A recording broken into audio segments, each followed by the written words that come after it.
அதில் எதுக்கு இருக்கிறாங்க அப்படின்னா, எனக்கு ஒரு அரசாட்சி வாழணும், அந்த இடத்துல மக்கள் நல்லா சௌக்கியமாக இருக்கணும், எல்லாமே கிடைக்கணும் அப்படின்னா அந்த மன்னர் என்ன பண்ணுவார்னா குருதைக்குத்தையும் பட்டையும் கட்டி விடுவாராம்.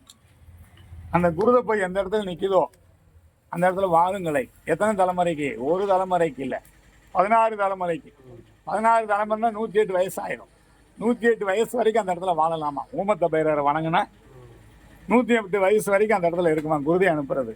அதே மாதிரி அதுக்கு வாகனமா இந்த பைரவருக்கு வந்து பார்த்தீங்கன்னா காலப்பேருக்கு நாயுதே வாங்கணும்னுவாங்க. ஆனால் இந்த ஊமத்த பைரவருக்கு என்ன வாங்கணும்? குதிரை வாங்கணும். குருதியை வாங்கணும். எல்லாம் முடிஞ்சு போச்சு அப்படின்னு இல்லை, ஒரு தொடக்கம் பண்ணுறதுக்கு ஊமத்த பைரவர், ஊமத்த வாராயிங்க. அதாவது நம்ம பைரவர் எது கும்புறோம் அப்படின்னா தெரிஞ்சுக்கணும். காசியில் போனோம்னா மொத்தம் 4 பைரவர் இருக்கார். காசி மாநகரத்தில் காவல் காக்கிறது கால பைரவர்.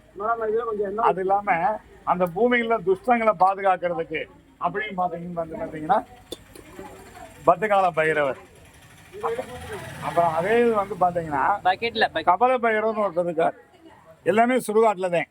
அந்த சுடுகாட்டில் பார்த்தீங்கன்னா முஸ்லீம் சமாதி, முஸ்லீம் சுடுகாடு மறைக்கக்கூடாதுன்றாங்களாம்.